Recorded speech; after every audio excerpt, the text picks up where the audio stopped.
Alright guys, I'm back. Wore my bacon shirt again. Today we're going to talk about a little bit about organic foods, and we'll talk a little bit about GMOs too. It's almost too big of an area to cover. I mean, you could watch dozens of hours of documentaries before you'd really learn all about this stuff. I just want to key in on some highlight some points for you. That way it at least gets you thinking. It maybe even gets you to research some of this stuff on your own if I can't convince you. Not everything you buy has to be organic, but here's what organic guarantees you, okay? It guarantees you, when it comes to fruits and vegetables, that you're not getting pesticides, which that ought to be reason enough.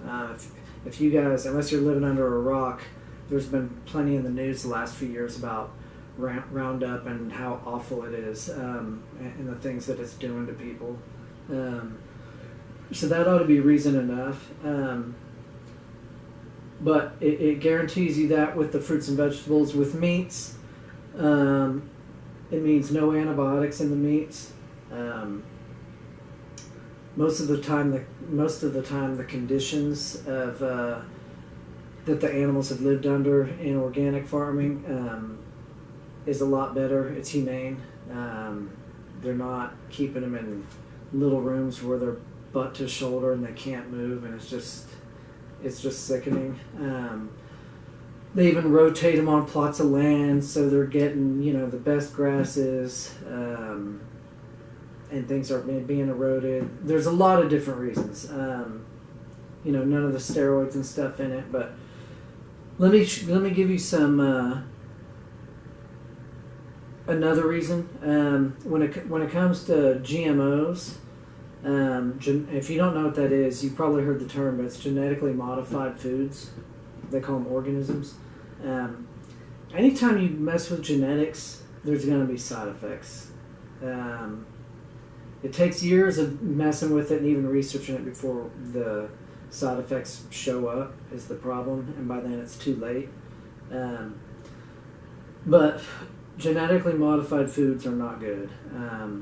They've tried to convince us that we need them because otherwise we won't have enough food on the planet for everybody and people will starve. That's not true at all. It doesn't grow any faster.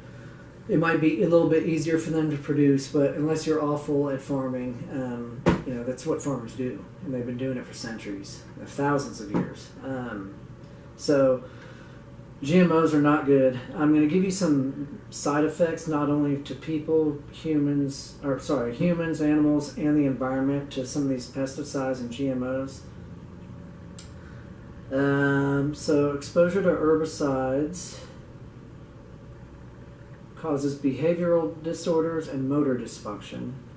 It leads to higher levels of allergies, cell dysfunction that leads to cancer. This is just in people.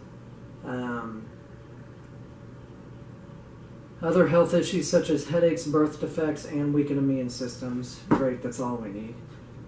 When it comes to animals, it's literally, and this is probably talking about the herbicides, but it's getting rid of certain types of insects and amphibians, fisheries. It's even having an effect on earthworms in the soil. I mean, it's literally annihilating entire species, and that's not good. They're here for a reason. God put them here for a reason. They all have a purpose, even the ones we don't like. So there's another one.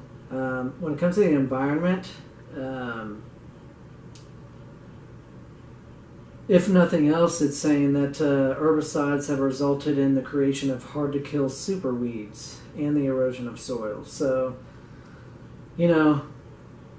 that's what it does to people, animals, and the environment. I would just stay away from it if you can. It's a lot of information to cover. Like I said, you could watch dozens of hours of documentaries to really try and learn a lot of this stuff, but GMOs are not good. Not everything has to be organic, but it's at least guaranteeing that you're getting clean sources of stuff and you're not getting a lot of toxins.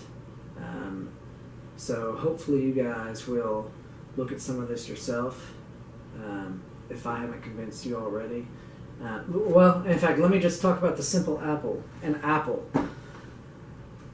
Everybody thinks that if you buy organic apples, it's just about the wax coating on that side. You can rinse that off. That's not a big deal, and you can peel it. They actually inject into apples so it'll last up to a year on a store shelf. They inject it with a solution so it'll last that long. Whereas if you take an organic apple, a fresh apple, and even if you refrigerate it, it's only good for a couple weeks. And that's if you're refrigerating it. We quit buying crappy apples years ago, and I remember the first time I was really hungry and somebody gave me an apple and it wasn't organic, and I hadn't had one of those in at least 6 months. I got the worst heartburn I've ever had in my life. That's what those chemicals did to me. Now, it only did that to me because my stomach was clean and I wasn't used to having those chemicals in my system anymore. Those of you that eat those apples all the time, you're not going to notice, but try only buying organic apples for a while and then go back and eat a bad one and see what you think. See if that doesn't convince you. But that's the type of stuff they're doing to us. They're poisoning us. You need to take it serious because there are long-term adverse effects to all this stuff. And the sooner you hop on board the health wagon, the better you're going to be. I love you guys. I'm going to keep preaching and teaching as long as I can, and as long as you'll give me a chance and you'll listen. So I will see you next time. Bye.